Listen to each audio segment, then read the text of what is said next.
Entonces, primero que todo, antes de empezar con la materia de optimización, hay algunos conceptos que es necesario que ustedes dominen, del álgebra y del cálculo, o bien de cálculo uno y cálculo 2 para los que hicieron cálculo uno y cálculo 2 con el cambio de malla, ¿ya? Como bien dice la lámina, para poder formular modelos, interpretarlos y resolverlos, es necesario dominar los contenidos vistos en los cursos de álgebra y cálculo. Es decir, deben tener fluidez y dominar los conceptos de derivación y el uso de sumatorias, ¿ya? Eh, y para un poco para soltar la mano, para ejercitar, van a quedar los primeros ejercicios de tarea chica 1, ¿ya? Que va a ser resolver esta sumatoria y también derivar esta función. Ya, esos van a ser los primeros dos ejercicios de la tarea chica 1. Ya, la primera sumatoria es una sumatoria telescópica que tiene ciertas propiedades. Si es que no se acuerdan, tienen que repasar esta materia, ¿ya? Y la derivada es una derivada, se ve trivial, pero no es tan trivial. Revísenla bien, ¿ya? Vamos a repasar estos conceptos, ya si hay dudas me escriben o le escriben al ayudante, pero lo importante es que se asumen conocidos los temas vistos en los cursos prerequisitos, ¿ya? Si está complicado, estudie, de lo contrario, se le va a complicar el curso. Entonces, tienen que estar dominados los conceptos de sumatorias y los conceptos de derivadas, ¿ya? Es decir, la materia de álgebra y cálculo o bien la materia de cálculo 1 y cálculo 2. Bueno, seguimos repasando lo que vimos en la clase anterior, ¿cierto? Tenemos que en cursos anteriores ustedes han visto funciones que van desde un dominio R a un recorrido en R. Es decir, ustedes toman un elemento de un conjunto de elementos, lo pasamos por nuestra función, ¿cierto? Y nos entrega una imagen, que es un elemento de un nuevo conjunto de elementos, ¿cierto? Es decir, que el valor de la función depende de un único valor de entrada, ¿cierto? De un solo elemento de un conjunto de elementos. En cambio ahora vamos a ver funciones de varias variables. Vamos a ver el caso más básico, más fácil, que el de dos variables, ¿cierto? Ahora ustedes no solo tienen que elegir un elemento de un conjunto de elementos, sino que ahora van a tener dos conjuntos de elementos y de cada uno de ellos van a elegir un elemento, ¿cierto? Y la combinación de estos dos elementos que eligieron le van a pasar por nuestra función y les va a entregar una nueva imagen. La imagen, recordar que la imagen va a seguir siendo un solo elemento, no va a ser una combinatoria de elementos. Por eso, la función ahora va a ir de R por R, ¿cierto? Y la imagen va a seguir siendo en R. De nuevo, repitamos la idea. Nosotros ahora vamos a tomar un elemento de un conjunto de elementos y vamos a tomar otro elemento de un segundo conjunto de elementos. La combinatoria de estos dos elementos lo pasamos por nuestra función y nos va a entregar una imagen que va a ser un solo elemento. El ejemplo que dimos en la clase anterior, por ejemplo, yo voy a decidir cuántos trabajadores contratar y voy a decidir cuántas máquinas comprar. Con esas dos variables voy a seleccionar un elemento de entre todas las posibilidades de número de trabajadores y voy a elegir un elemento dentro de todas las posibilidades de cantidad de máquinas para comprar. Y eso me entrega una cantidad producida, ¿cierto? Pasa por la función, que en este caso es nuestra función de producción, y me va a entregar una imagen que va a ser la cantidad producida. Veámoslo gráficamente, como lo vimos en la clase anterior. Tenemos que elijo una combinatoria de elementos, un X y un Y, y esto me va a entregar una imagen, ¿cierto? Si yo elijo otra combinatoria, recuerden, elijo un elemento del primer conjunto de elementos y elijo un segundo elemento, elijo otro elemento de un segundo conjunto de elementos y me va a entregar otra imagen, ¿cierto? Es decir, aquí decido, por ejemplo, 100 trabajadores y 10 máquinas. Eso me entrega cierta producción, cierta cantidad producida, ¿cierto?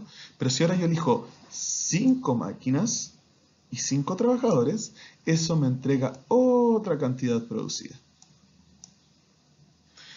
Y bueno, tenemos esta forma de dibujarlo, tenemos esta forma de graficarlo, que es lo que vamos a ver durante las próximas clases.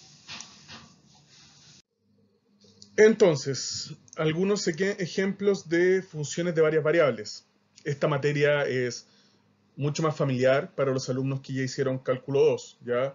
Para los que no han hecho cálculo 2 puede ser un poquito más hostil, un poco más desconocida, pero aún así aquí está lo básico, lo necesario que tienen que aprender y dominar, ¿ya?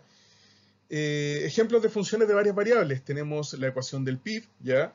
Es una función que nosotros le llamamos PIB, que va a depender de 5 variables, ¿ya? O sea, esto es lo mismo que dijera x, y, z, g, w, o que dijera x sub 1, x sub 2, x sub 3, x sub 4, x sub 5, ¿ya? No se compliquen cuando vean subíndices o supraíndices, ¿ya? Es otra forma de denominar las variables o lo que vamos a ver más adelante, los parámetros, ¿ya? Pero no se compliquen con eso. Entonces, esta es una función, ¿cierto? Que depende de 5 variables, ¿ya? Entonces, toma estos 5 elementos y a través de una suma de este tipo, los transforma en una medida de PIB, ¿ya? Es decir, toma los 5 elementos, los pasa por la máquina que vimos en la lámina anterior y devuelve un solo elemento, que en este caso es una magnitud de PIB, ¿ya? Me va a entregar un número. Otro ejemplo de función de varias variables puede ser la función de producción Cobb-Douglas, ¿ya? En este caso tenemos una función de que la cantidad de producción de una empresa, la cantidad producida por una empresa, va a depender de 2 variables, que es la cantidad de capital que utilice y la cantidad de trabajo que utilice, ¿ya? De nuevo, yo tomo 2 elementos, que es la cantidad de capital y la cantidad de L, los paso por una máquina, la máquina es la operación que estoy haciendo acá, estoy multiplicando por un parámetro A, elevando la cantidad de capital a otro parámetro alfa, multiplicado por la cantidad de trabajo elevado a 1 menos este parámetro alfa, ¿ya? Eso es lo que hace esta máquina, esa es la operación. Hace esta operación, ¿cierto? Metemos esta juguera, hace esta multiplicación con estos términos elevados a ciertas potencias, y me entrega una cantidad de trabajo, ¿cierto? Por eso decimos, en este caso va desde R2, ya elige un elemento de cada conjunto de elementos, en este caso tengo 2 elementos, y me entrega una cantidad producida, por lo tanto va a R, ¿ya? En este caso iba de R5, ¿cierto? Elijo 5 elementos de 5 conjuntos de elementos distintos, y me entrega una cantidad de PIB. Por lo tanto, va de R5 a R. Entonces, sigamos repasando los contenidos que necesitamos dominar para este curso, ¿ya? En el caso de funciones de varias variables, también tenemos que dominar la materia de dominio y recorrido, ¿ya?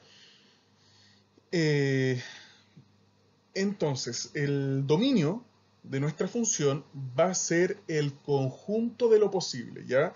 ¿Se acuerdan que yo les hablaba de seleccionar un elemento de dentro de una piscina de posibles elementos? Bueno, el dominio de nuestra función va a ser esta piscina de la que estamos hablando.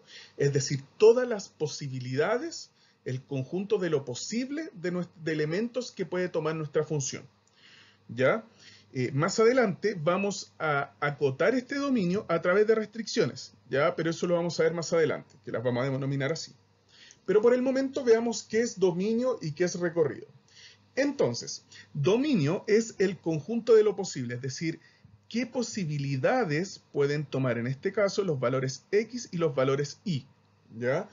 Y el recorrido serían el conjunto de posibles imágenes de esta función, es decir, dado el conjunto de lo posible en las variables, que es el dominio, yo voy a tener un conjunto de lo posible en las imágenes, que es el recorrido.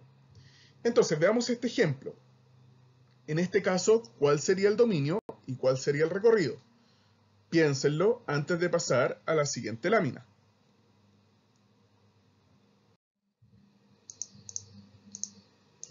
Entonces, En este caso tenemos que la única restricción sobre el dominio es que el valor que está dentro de la raíz no puede ser negativo, ¿ya?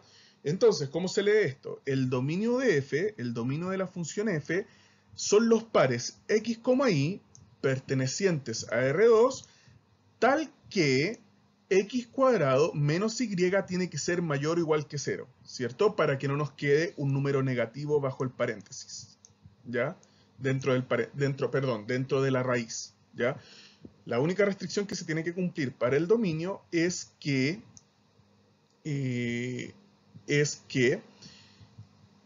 x cuadrado menos y tiene que ser mayor o igual que 0, ¿ya? De nuevo, para que el valor que está dentro de la raíz no nos quede negativo. Entonces, aquí vienen las preguntas. ¿El punto 0,0, el par 0,0, pertenece al dominio? Veamos si cumple la restricción. ¿0 menos 0 es mayor o igual que 0? Sí, es igual que 0. Por lo tanto, el punto 0,0 sí pertenece al dominio, ¿ya? Y el punto 1,2, veamos si cumple la restricción. 1 al cuadrado menos 2 me da menos 1. Menos 1 no es mayor o igual que 0, por lo tanto queda fuera del dominio este punto. Y aquí lo estamos viendo gráficamente. Gráficamente, la parte pintada de azul es el dominio de nuestra función, ¿ya? Todos estos puntos, todos los puntos azules, cumplen que x cuadrado menos y es mayor o igual que 0. La parte blanca, ¿cierto?, no cumple esta restricción. Por ejemplo, el punto 0,0 estaría por acá, ¿cierto? Queda dentro. Pero el punto 1,2 quedaría como por acá, ¿ya? Quedaría fuera de nuestro dominio.